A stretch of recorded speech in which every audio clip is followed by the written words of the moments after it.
Vamos orar para a gente começar, para que a gente não ouça a minha voz, mas para que a gente possa ouvir aquilo que Deus tem para a gente nessa noite. Senhor, nós queremos nesse momento curvar nossas cabeças diante do Senhor, fechar nossos olhos diante do Senhor e queremos abrir o nosso coração, Pai. Nós queremos abrir as nossas vidas para receber aquilo que o Senhor tem para derramar sobre nós, para essa semana, não só para essa semana, mas para aquilo que nós vamos carregar para a eternidade. Que o Senhor possa nos entregar algo que tenha valor para a vida, Senhor, e não só para viver alguns dias até o próximo culto, Senhor. Assim como o Daniel orou, nós queremos orar por uma vida autêntica e que essa sua palavra agora, Senhor, venha nos ajudar a viver isso nesse momento, Pai. Nós oramos em nome de Jesus Cristo. Amém. Amém. O pessoal voltou do X-Camp, está todo mundo energizado. E que bom que vocês vieram para a igreja, né? Às vezes a gente acha assim, não, passei 4 dias lá no X-Camp, eu não preciso ir para a igreja hoje, né? Só que a igreja é o corpo de Cristo, né? Se vocês não estivessem aqui, nós não estaríamos sendo igreja sem vocês aqui, né? Que legal que vocês vieram.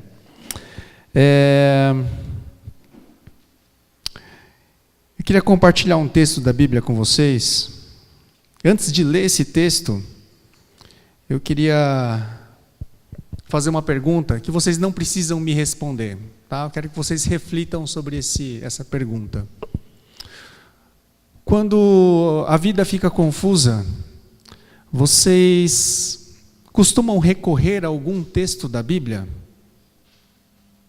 Quando as coisas não vão bem, ou quando você está num momento de decisão grande da sua vida, quando você não está bem com alguém, será que vem textos bíblicos na sua mente que te ajudam a tomar a decisão, que te ajudam a olhar para a pessoa que você não está bem e tentar resolver aquilo?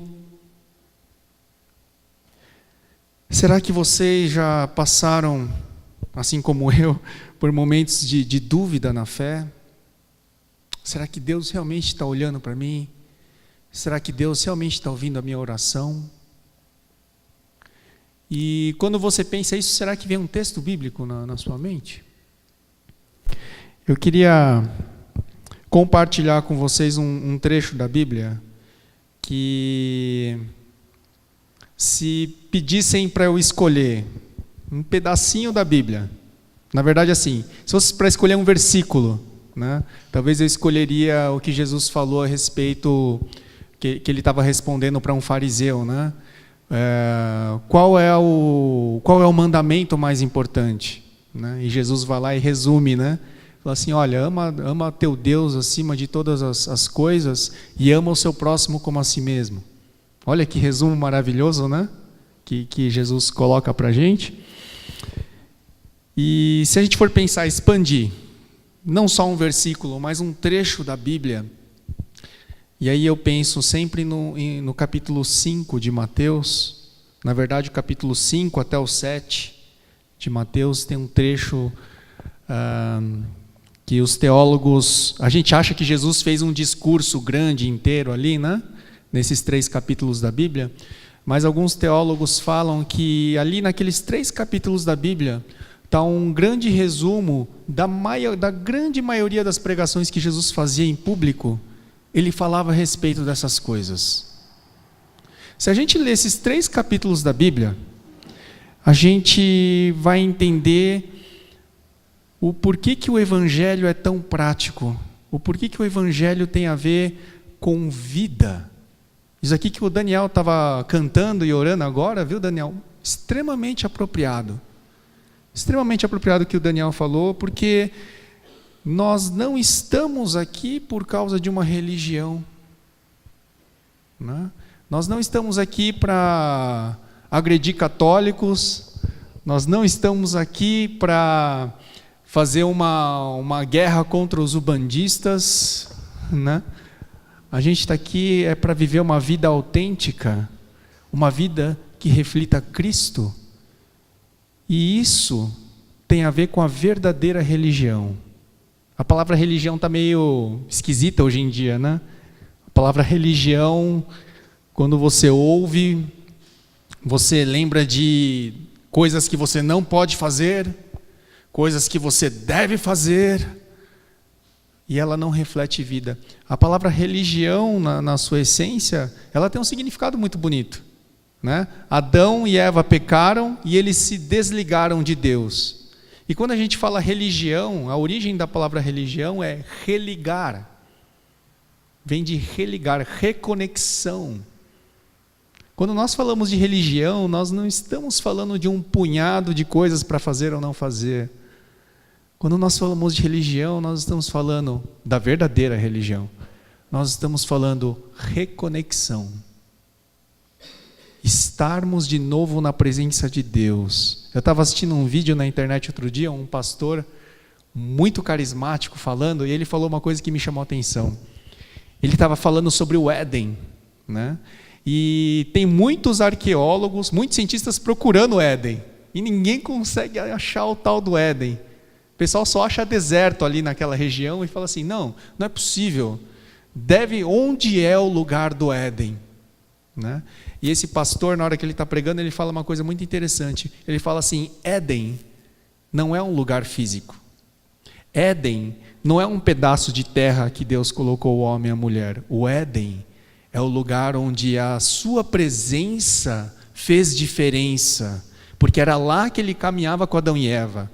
Foi lá que a presença dele fez com que a terra ficasse fértil e que houvesse frutas e que houvesse ouro nos rios. Éden é a presença de Deus, não é um lugar geográfico. Né? Então, a verdadeira religião tem a ver com esse Éden. Daniel cantou uma música maravilhosa aqui sobre o nosso país. Sobre o que vai fazer com que o nosso país realmente seja transformado em Éden. É a presença de Deus no lugar que faz a diferença. E a presença de Deus, ela depende de uma coisa: da palavra religião no seu verdadeiro sentido, que é a reconexão com Deus, que só acontece através da ligação que você tem com Jesus Cristo. Se você tem uma ligação verdadeira com Jesus Cristo, você vai pensar 2, 3 vezes antes de jogar um papel no chão. Se você tem uma reconexão com Jesus Cristo, você vai pensar 2, 3 vezes antes de ir para um bar e encher a cara e brigar com sua esposa. E talvez até praticar um ato de violência física com ela. Porque o ato de reconexão com Cristo, com Deus através de Cristo, é algo que transforma o lugar onde nós vivemos.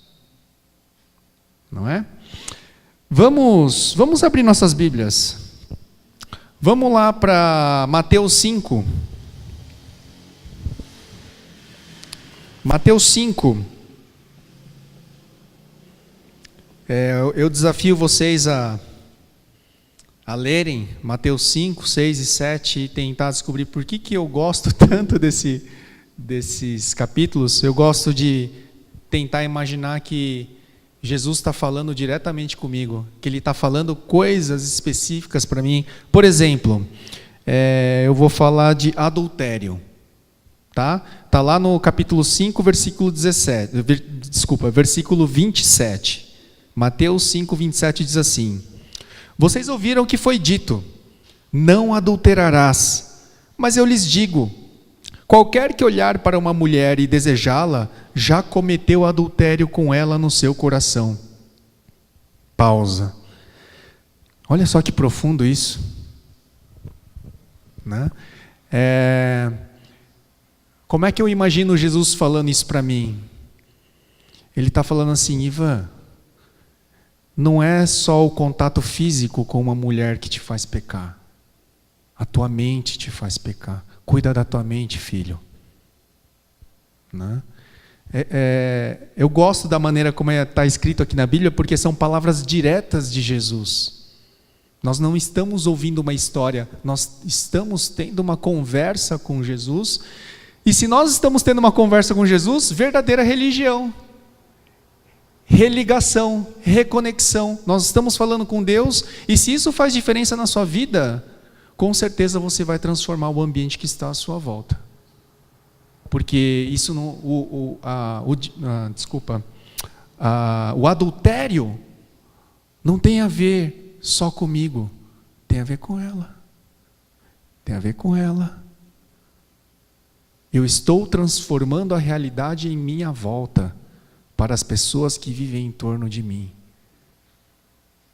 Né? Então, se, por exemplo, eu posso não ter um relacionamento físico com outra mulher, mas se de repente eu vou na internet e vejo fotos inapropriadas, vejo vídeos inapropriados, adultério. Pequei. E se eu for ingênuo e achar que isso não vai afetar minha esposa e que isso não vai afetar minha filha, coitado de mim. Não existe religião. Posso até bater no peito e falar assim, não, eu sou um homem de Deus, eu nunca dormi com outra mulher. Será? Será? E talvez eu possa ficar pensando assim, puxa, mas por que as coisas não melhoram em torno de mim? Por que eu não vejo as coisas acontecendo? Por que eu não vejo Deus agindo? De repente, a sua reconexão com Deus é só uma marca exterior. Não dormir com outra mulher ou não beijar outra mulher, mas aqui dentro, como o próprio Jesus disse, sepulcro caiado. Eu sou como um túmulo bonito por fora, mas com um defunto dentro. E as coisas não vão mudar à minha volta, porque eu não estou praticando a verdadeira religião, que significa reconexão. Fazer aquilo que atrai a presença de Deus e transforma em Éden. No Éden, eu não preciso de roupas, eu não preciso ter vergonha. Calma, eu não vou sair pelado por aí, tá bom? Eu não preciso de roupa, eu não tenho o que esconder, eu não preciso ter vergonha.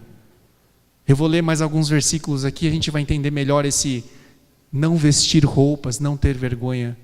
Olha só, vamos passear por esse capítulo, tá? Vamos lá no capítulo 5, no versículo 8. Um dos meus prediletos desse capítulo são as bem-aventuranças. No capítulo 8 diz assim: bem-aventurados os puros de coração, pois o quê? Verão a Deus. Reconexão, Éden. Adão e Eva faziam isso, eles andavam pelo Éden. No final do dia, Deus estava lá do lado de Adão e ele passava conversava com Deus. Éden. Como é que a gente vê a Deus então? Qual que é a condição? Puros de coração. Puro de coração adultera? Puro de coração trai a mulher? Puro de coração mata pessoas? Não, né?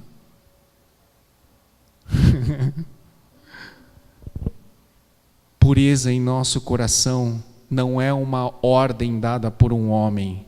Pureza no coração é uma condição para que haja verdadeira religião. Éden. Nós só vamos conseguir nos reconectar com Deus. Nós só vamos conseguir conversar face a face com Ele se houver pureza no nosso coração. Olha só, o próximo versículo, versículo 9, diz assim, esse daqui eu também gosto. Esse aqui eu também gosto. Ele diz assim: bem-aventurados os pacificadores, pois serão chamados filhos de Deus. Eu demorei para aprender esse versículo, e eu vou dizer, eu ainda estou aprendendo. Porque quando eu li esse versículo, eu falei assim, peraí, para ser chamado filho de Deus, eu preciso ser um pacificador? A minha esposa sabe o quanto que eu sou bom de briga. Pode parecer que não, mas eu gosto de entrar numa boa discussão. E eu gosto de ganhar a discussão. Né? Que você sabe, você também conhece. Né? Gente, Esse versículo começou a impactar a minha vida, porque Jesus está falando isso. Você quer ser bem-aventurado? Você quer experimentar Éden? Para de brigar. Seja um pacificador. Jesus Cristo, olha só, Jesus Cristo, quando foi preso, Pedro pulou do meio do mato com uma faca e cortou a orelha do soldado Malco, né? Paf, caiu a orelha, né? E aí, Jesus pegou a orelha de Malco, deu uma lambidinha, colou no lugar. Não lambeu não, estou brincando. Essa é a minha interpretação. A gente costuma pregar para criança, né? Para criança funciona, né? Essa lambida assim, que cola, né? Jesus é um pacificador. Jesus pegou o agressor dele, que é Malco, o soldado, estava com a orelha cortada e Jesus deveria ter falado assim: yes, Pedro, tu és meu discípulo, está defendendo aqui o chefão, legal. Jesus olhou para Pedro e falou assim: Pedrão, cara, quem vive pela espada, morre pela espada. Vamos devolver a orelha de Malco. Colou, né? Pacificador. Jesus foi lá, levado por Malco e sua tropa de elite, foi levado lá na frente dos mestres da lei, e os mestres da lei começaram a acusar Jesus Cristo. Começaram a dar a lista daquilo que Jesus, dos pecados de Jesus Cristo. Olha só que loucura. Jesus, como Deus, ele podia ter feito descer anjos naquele momento, com espadas de fogo, e falar assim: vocês estão julgando o Criador do universo? Vocês ficaram malucos? Nós vamos exterminar a humanidade. Era isso que Jesus devia ter feito, né? Se ele não fosse misericordioso, bom e amoroso. Acontece que a missão de Jesus tinha a ver não com ele, tinha a ver com a gente. Tinha a ver com as pessoas que estavam em volta dele. Éden, religação. Jesus Cristo, diante de todas as acusações, ele se calou. Ele fechou os seus lábios. Foi julgado, né? O Dani estava lá citando os políticos, né? E os políticos cheios de defesas, cheios de argumentos e cheios de, né, não fui eu, foi ele, não fui eu, foi ele. Jesus Cristo ficou quietinho. Sabe por que ele ficou quieto? Pacificador. O pacificador. Sabe por quê? Porque ele é o Filho de Deus. Nós queremos ser também, porque Jesus nos deu esse direito, né? Ele já está dando a letra para a gente, está dando o caminho. Quer ser filho do meu pai? Quer ser meu irmão? Pacifiquem. Pacifiquem. Né? Então nós estamos lendo um trecho da Bíblia que muitos falsos religiosos podem confundir com um conjunto de regras que vai definir se você vai ou não para o céu. Se você vai estar na fila do céu ou se você vai estar na fila do inferno. Jesus está pregando um estilo de vida. Jesus está pregando uma maneira em que a sua existência na terra vai trazer Éden. Éden vai acontecer. Né? Às vezes a gente fala, né? Eu vejo às vezes algumas reportagens de pessoas perseguidas por causa de Jesus Cristo, né? Tem muitos missionários em lugares muito perigosos da terra, e tem muita gente que olha para eles e pensa assim: coitados desses irmãos, meu Deus, eles estão morrendo, os terroristas estão matando os nossos irmãos, coitados. E eu olho para as pessoas e falo assim: coitado é da gente, aleluia, glória a Deus por causa do sofrimento deles. Sabe por quê? Vamos lá, vamos ler. Versículo 10. Bem-aventurados os perseguidos por causa da justiça, pois deles é o reino de quem? Dos céus. A perseguição não é uma desgraça. A perseguição é Éden. Faz parte da vida cristã. Faz parte da vida cristã. Jovens, eu sei o que é viver numa escola. Eu sei o que é ir para a universidade. Assim de ateu. Assim de gente que não está nem aí com Jesus Cristo. Vocês acham que isso não é perseguição? Isso é uma perseguição. Quando você toma uma decisão diante de Deus e fala assim: Deus, eu quero ser um homem ou uma mulher bem-aventurada. Se prepara. Vai vir perseguição, porque quando você vira a injustiça, você vai querer fazer alguma coisa contra a injustiça. E as pessoas vão olhar para você e falar assim: ah, olha o chato aí. Perseguição. Né? Nós somos perseguidos e, graças a Deus, existem pessoas que estão nos lugares certos. Sabe por que os missionários não matam aqueles que perseguem eles? Porque eles são pacificadores. Eles estão entregando a própria vida para morrer mesmo. Eles estão lá enfrentando perseguição porque eles sabem qual é o fruto do trabalho deles. É salvação. É esvaziar o inferno e encher o céu. Essa é a nossa missão aqui na terra. Nós precisamos esvaziar o inferno. A gente precisa causar um colapso no inferno. E encher o céu. Causar um problema habitacional no céu. Falar assim: Deus, se vira aí para arranjar terra para todo mundo. Vai precisar ter espaço, porque a gente vai jogar gente aí para o Senhor. Né? Ok. Nós vamos ler agora um trecho desse mesmo capítulo, para a gente ter um entendimento muito precioso a respeito do que é lei e de como nós, se nós vamos viver a verdadeira religião, como é que nós temos que entender a palavra lei. Ok? Então vamos lá, nós vamos ler o capítulo 5, versículo 17 ao 20. Diz assim: Jesus cumpre a lei. Palavras de Jesus, versículo 17. Não pensem que vim abolir a lei ou os profetas. Não vim abolir, mas cumprir. Digo-lhes a verdade: enquanto existirem céus e terra, de forma alguma desaparecerá da lei a menor letra ou menor traço, até que tudo se cumpra. Todo aquele que desobedecer a um desses mandamentos, ainda que dos menores, e ensinar os outros a fazerem o mesmo, será chamado menor no reino dos céus.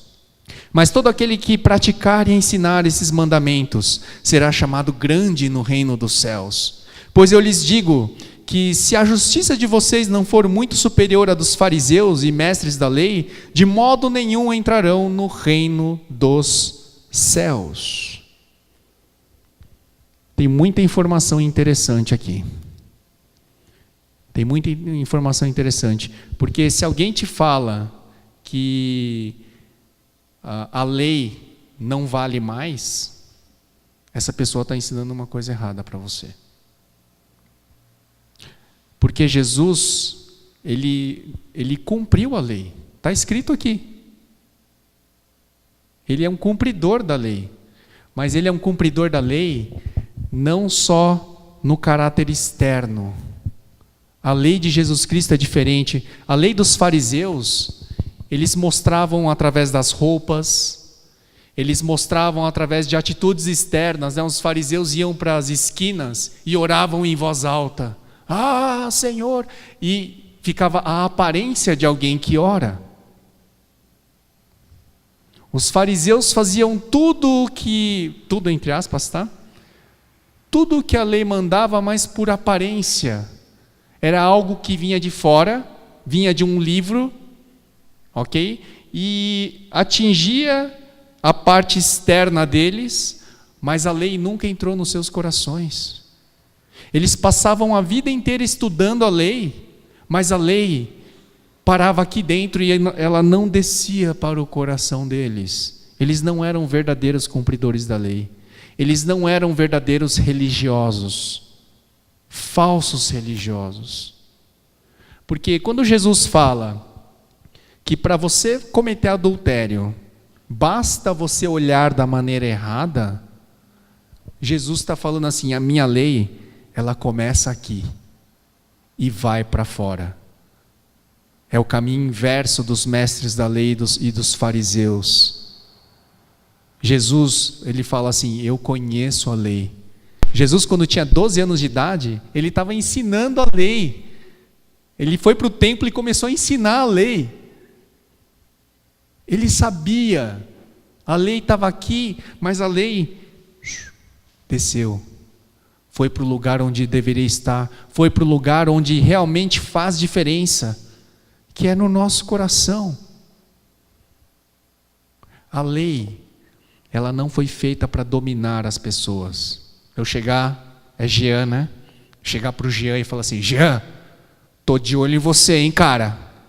Sou seu discipulador e eu vou te falar o seguinte, essa camisa sua aí não está legal. Você acha que você é de crente, rapaz? Vamos pôr uma roupa de crente aí, não pode. Instrumento de dominação de pessoas. Agora, Jean, eu não cuido da tua vida não, cara, mas posso te conduzir a uma reflexão? Vou fazer isso porque eu te amo, tá? Você acha que essa roupa é apropriada para você, cara? Você é livre. Você pode fazer aquilo que você quer, mas se a sua missão é mandar pessoas para o céu, você não acha que as pessoas lá de fora vão fazer um julgamento errado de você? Não tem a ver só com você, cara, tem a ver com as pessoas que podem ir para o inferno por causa disso. Mudou? Diferente? Eu estou tentando te dominar ou eu estou te dando um instrumento de liberdade? Absurdamente diferente. Os mestres da lei entendem a lei como um instrumento de dominação. E nós vemos isso acontecendo em muitas e muitas igrejas por aí afora. Homens querendo dominar outros homens. O que Jesus está fazendo com a gente aqui, Ele está falando, eu sou o rei do universo. Nada pode me prender. E vocês, se vocês querem viver comigo no céu, vocês precisam ser livres também. Vocês querem saber como ser livres? Eu vou ensinar para vocês. Só que isso daqui, enquanto estiver saindo da minha boca para o ouvido de vocês, está vindo de fora para dentro, né? Agora, quando vocês pegarem isso daqui, começarem a ler e a meditar a respeito da sua própria vida, meus irmãos, a coisa vai começar a fluir de dentro para fora. Jesus fala outra coisa importantíssima nesse trecho. Ele fala o seguinte, se você ensina errado, você vai ser um pequeno lá no céu. Agora, se você ensina isso daqui com propriedade, e você ensina isso para libertar pessoas, você será reconhecido como grande no céu. A chave aqui não é o seu tamanho lá no céu. Para mim o que importa hoje é chegar lá. Né? Mas o que importa, a mensagem chave para mim que Jesus está passando é: ensine. Não é dominar, não é pegar a lei e colocar uma camisa de força em você. Não. É pegar a palavra e ensinar. Eu estou aprendendo que ensinar, né, a maneira de nós libertarmos o nosso país hoje é através da educação. Se você ensina, se você educa, você liberta. Se eu educar a minha filha com as coisas básicas, por exemplo, a cumprimentar pessoas, lavar as mãos antes de comer, ser uma pessoa agradecida, né? Coisas da vida, né? Eu vou estar criando ela para ser um adulto livre, uma pessoa livre que tem autonomia e que pode fazer as coisas por si. Agora, se eu impor como regra e falar assim: filha, você precisa fazer isso. Filha, ela virou minha escrava. Ela não é mais uma pessoa livre. Nós temos uma porção de leis aqui, no Antigo Testamento. São válidas, ok? Muitas delas são válidas. Mas eu gosto do capítulo 5, 6 e 7 de Mateus. Porque Jesus está me ensinando como ser uma pessoa livre. Amém?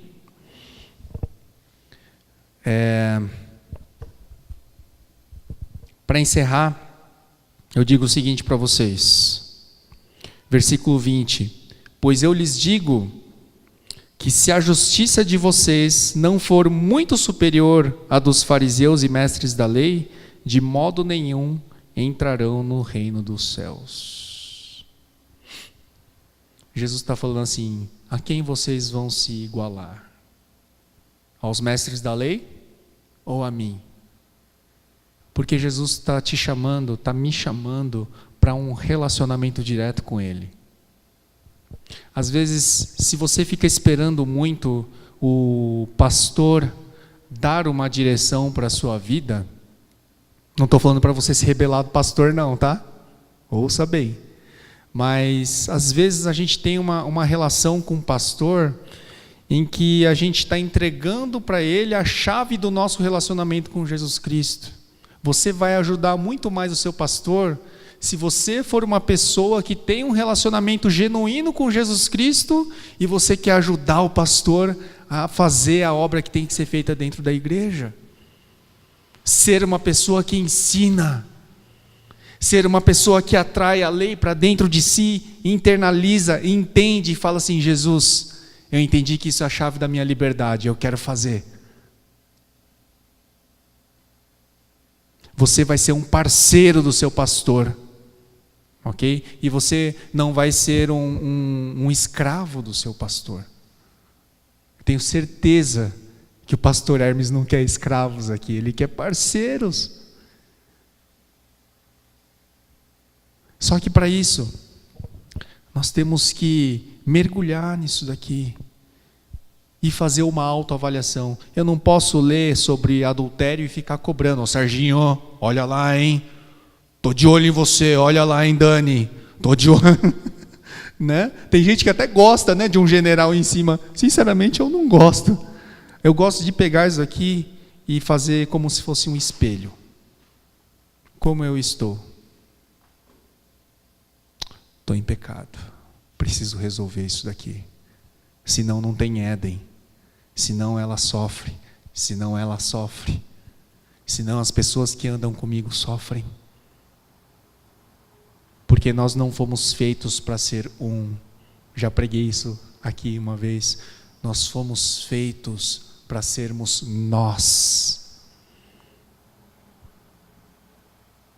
É para isso que nós somos feitos.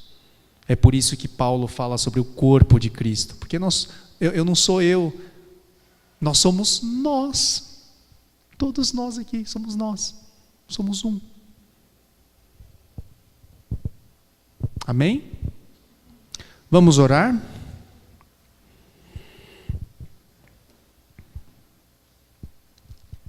Senhor, nós queremos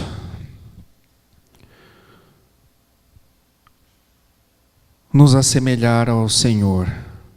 Nós queremos ser reconhecidos como filhos do Senhor. Nós queremos ser reconhecidos como pacificadores. Que palavra poderosa, Senhor. O homem tem tentado fazer a paz no mundo através de guerras. Quantas guerras já não foram feitas no mundo com o teu nome ainda, Deus? Através do nome de Jesus, as pessoas matam outras pessoas, dominam outras pessoas. Senhor, que loucura tão grande. Nós queremos ser pacificadores. Nós queremos ser guerreiros desarmados. Senhor, nós queremos pedir para que a lei não seja uma arma na nossa mão. Nós queremos pedir para que a lei seja um instrumento de reconexão com o Senhor, para nós entendermos qual é o teu padrão de pureza e não o nosso, porque nós somos criatura e o Senhor é criador. Se alguém sabe qual é o padrão de pureza, esse alguém é o Senhor e não nós. O Senhor nos deu a Bíblia para conhecer esse padrão de pureza, e esse padrão de pureza vai determinar qual é a qualidade da imagem que nós vamos ter do Senhor, como nós vamos enxergar o Senhor, como é que nós vamos permanecer na presença do Senhor. Deus nos faz entender que viver a lei de uma maneira santa e pura, vai trazer Éden para perto de nós, vai fazer com que nós nos tornemos as pessoas que caminham ao lado do Senhor, que ouvem a voz do Senhor, que entendem quais são os seus propósitos, Senhor, que vai nos afastar do pecado, que vai nos afastar do erro,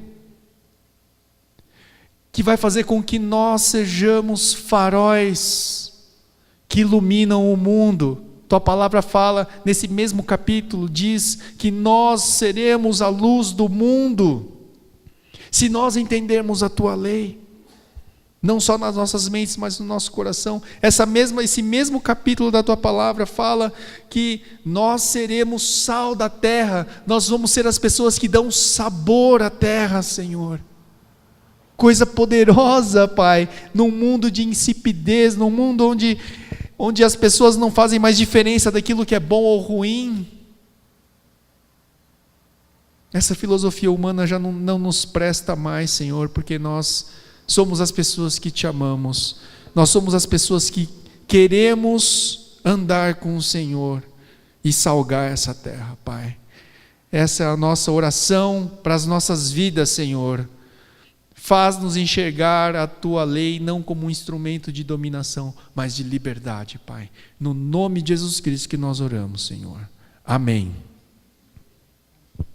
Amém?